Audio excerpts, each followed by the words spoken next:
2019, there was like a over $40 million rise in the use of astrology apps, horoscopes, those kind of things. Naturally, with 2020, that all started to rise some more. We're seeing culture kind of shift more towards a spiritual nun. They're not claiming any kind of religion, but this deep interest in the stars, astrology, horoscopes, all those kind of things. What would you say to someone that is looking into astrology as a mean of accessing spiritual? How would you counsel someone through that? A Christian or non-Christian? Let's start with Christian and then maybe go to non-Christian. Yeah, so I would say let's take a step back and ask, why is there a rise in the use of astrology? So I think that astrology bridges the gap that's right in the middle of religion and science.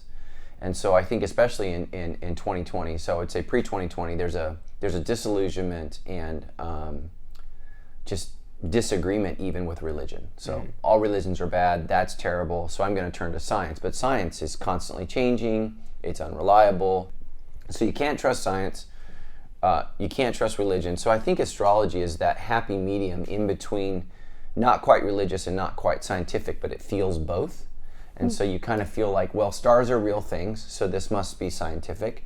I'm a spiritual person, but I'm not religious, and this is spiritual. And so it serves as this happy medium. And so, and I think what it's doing is it's filling the void of distrust of science and distrust of religion.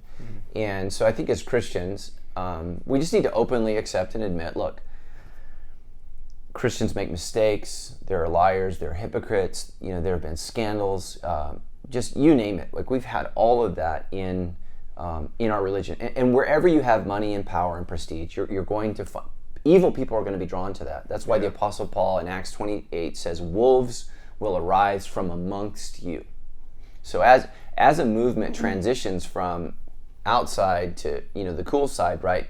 People are drawn to it. So evil people are not drawn to a movement where you die for being noble, good, and true. Right. Jesus only had Judas, and Judas wasn't evil, but he was wrong. And that's why I think that you see why he kills himself is because he's legitimately torn. Evil people are not torn with what they do. So he's overwhelmed by his sin and the fact that he betrayed Jesus. But after that, after Christianity becomes a movement, you see Constantinople and guys like this, all of a sudden it becomes cool.